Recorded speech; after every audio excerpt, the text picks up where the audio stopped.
Hello. I'm very nervous to film this.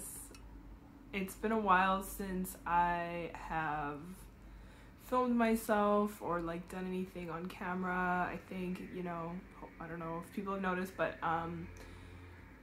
this is gonna be like something different than what I usually do. I think usually me for tutorials or whatever, drag king stuff. But this is gonna be like more of a life update for me. I've been going through a lot of things these days, just like most people have. So I wanted to kind of like update everybody all at once about what's been going on with me, basically. So let's get into it.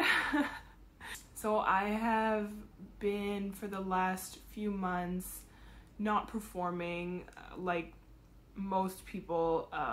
We are month 5 now of COVID-19 sweeping the world, so a lot of the shows we had have been canceled for a long time. There's not really any new shows happening. So I have just had a lot of time to myself at home, which has been really hard for me. I think I started performing like 2.5 years ago, and basically from when I started up until March of this year, it was like go, go, go. I also worked full-time and I performed about 3 times a week for 2.5 years. So I guess I was just kind of reacting. I didn't ever expect just what happened, I guess, with the performance. There wasn't really any drag king stuff happening in Montreal when I started, so didn't really expect that much to come out from it. And then it ended up being this crazy thing where I had traveled the world and was able to perform with some of the top drag talent in the world in the short time that I've been doing it. So of course, like, naturally I couldn't really turn that down. I had a hard time, I guess, setting limits for myself, but there was also an aspect of it that I didn't really realize until I haven't now been able to do it for several months. It kind of is more to me than just performing on a stage. I realized during Corona that I guess I kind of need people to see me the way that I want to be seen, and I think this is something that a lot of queer people struggle with. You can have a perception of yourself that's some way, but then once you go out into the world and people address you in a way that doesn't really align with how you're feeling, then there's a lot of like distress that happens there. And I guess I've been going through that as well. Before Corona kind of hit, I guess back in November, I started to pursue kind of like Trans-Masc operations and some legal things to kind of align myself better with my personal identity. I think drag had a lot to do with like me discovering that side of myself. But what was difficult, I think, for me, because I have spent so much time performing as a man and serving realness specifically, that's kind of what I do, is I serve like a real man. So I thought a lot of the time about what that meant to be a man, and how to best perform that to an audience. And what kind of stopped me from identifying as trans was because I didn't feel like I wanted to be a man, and I still don't. But then I was experiencing a lot of dysphoria. So that went on for several months, and I wasn't sure kind of like what to do about it, until I kind of took some time, and I thought about some people that I know, mostly in Toronto, who identify as non-binary trans-masc, and then kind of discovered that that was a possibility for me too, that I could be trans, but I guess not all the way to the other end, right? It's, you think about trans and you think male to female, female to male, but you don't think about whatever to non-binary. So that's something that I kind of discovered for myself through this process, through a lot of like therapy sessions and self-introspection and thinking about what I want for myself, trying to center that around all of the dysphoria that I've been feeling.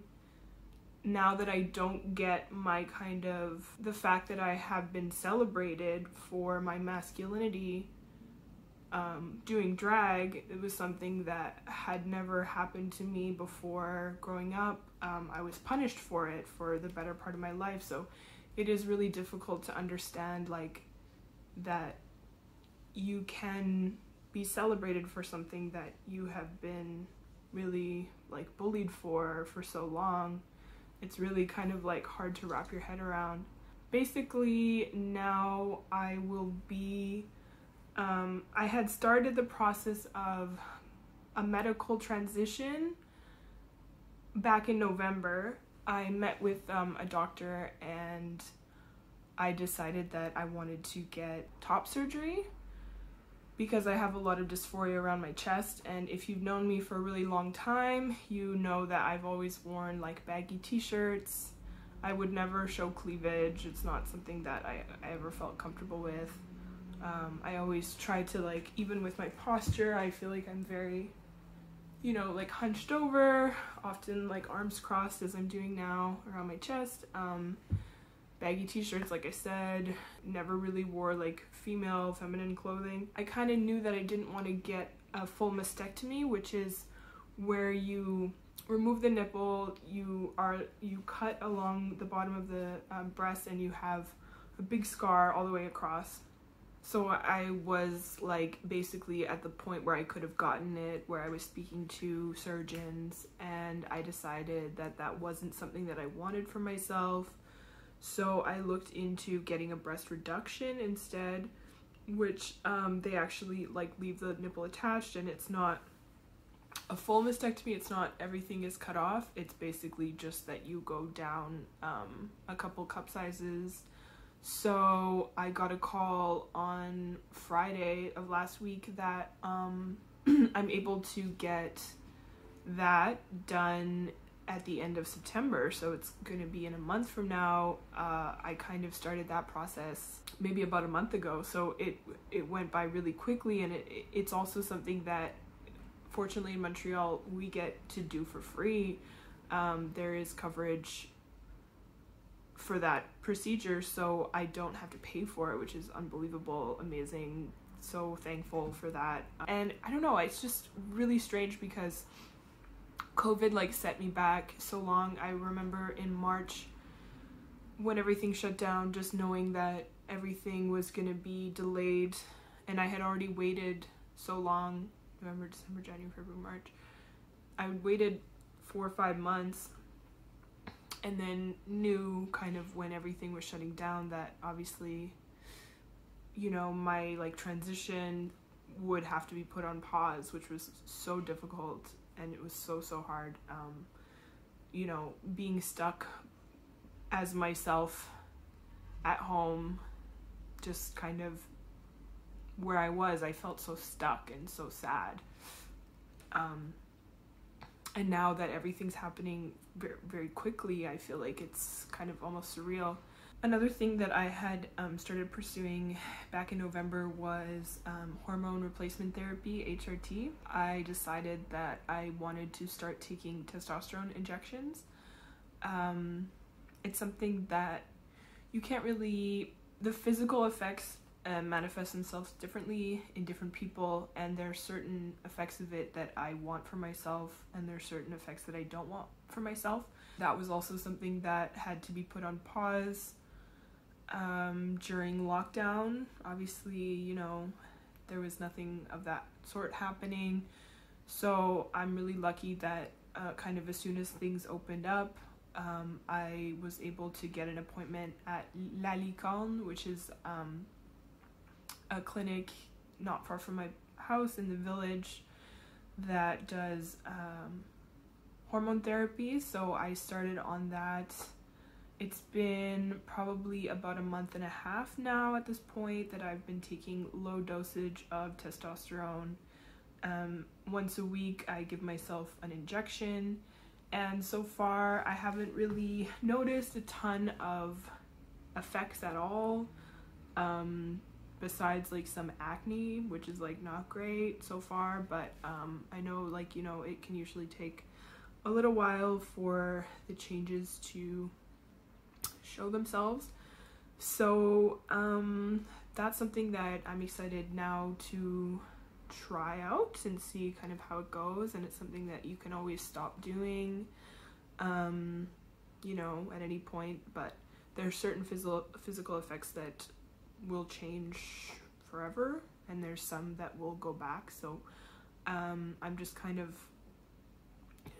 testing out the waters right now, but I think already, like, I'm really hopeful that it will help me with the physical effects that I want.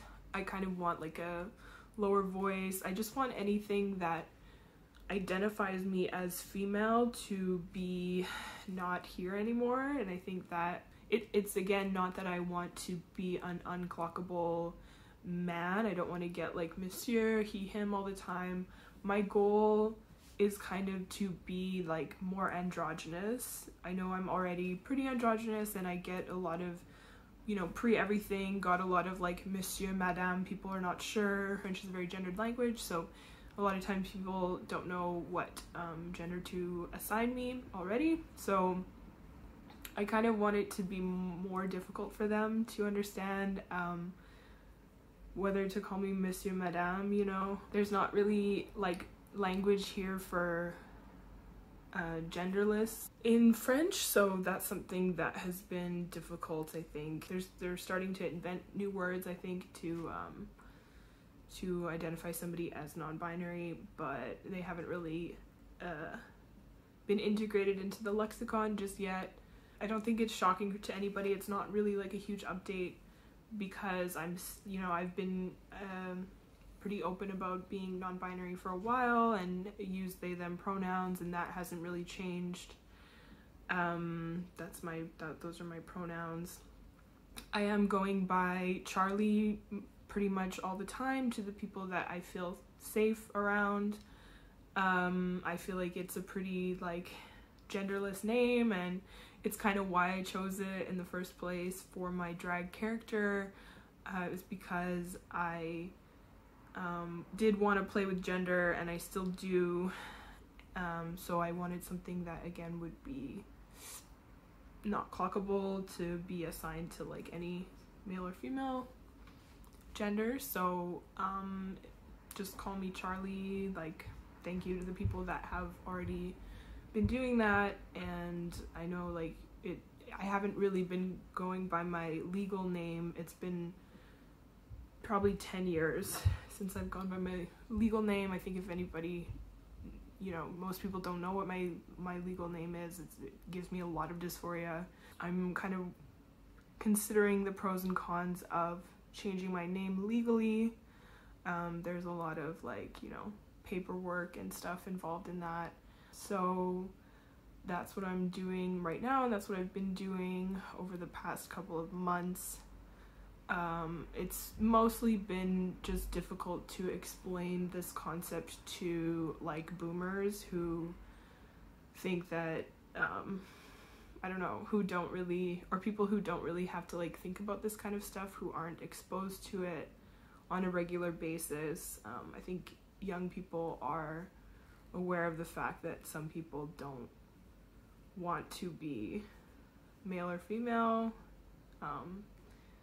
I use they them pronouns at work, which is like a very kind of corporate, old school, male dominated, I work in a tech industry, so it's very that, but you know, we're kind of slowly making progress there. So but you know, you don't always want to be like having to explain yourself or having to explain the gender binary to people when you're on a Zoom call or like, you know, stuff like that. So that's been quite difficult to have to explain to boomers about like what I am. I would say that's, yeah, one of the more difficult parts, apart from just the daily dysphoria that I feel. But I am like really hopeful that I'm able now finally to move forward with you know, pursuing this new side of myself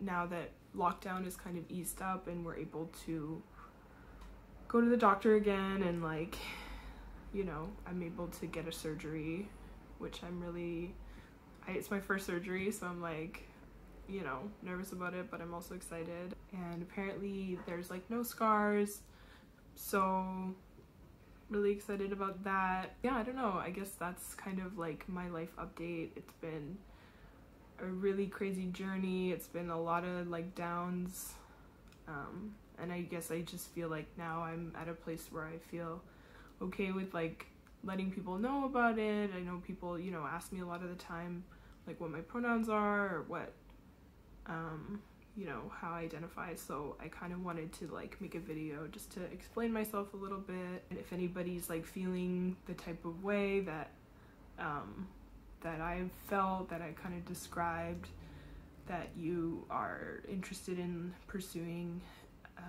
some trans like procedures, but you don't feel like you want to transition all the way, get at me. I'll try to answer your questions. I don't have all the answers, like I'm still working it out for myself, but just know that this is possible. It's something you can do. I've even had to explain myself quite a bit to doctors to just convince them that this is something that I want, because I am specific about the fact that I don't want to be like an unclockable male at the end of the day. So, you know, asking for the specific dose of testosterone that won't, you know, lead me to that, or the top surgery that won't lead me to that, has been interesting as well. It's kind of a lot of like explaining myself most of the time. So that's why I felt like this would be an easier way to do it. But yeah, if you have any other questions, get at me.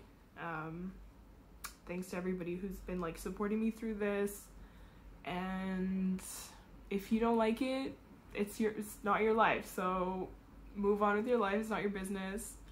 Please don't like leave me any hate, please. But yeah, so maybe I'll make a video about like my breast reduction surgery or something if there's interest for that, or anything else. Just let me know. All right, thanks, bye.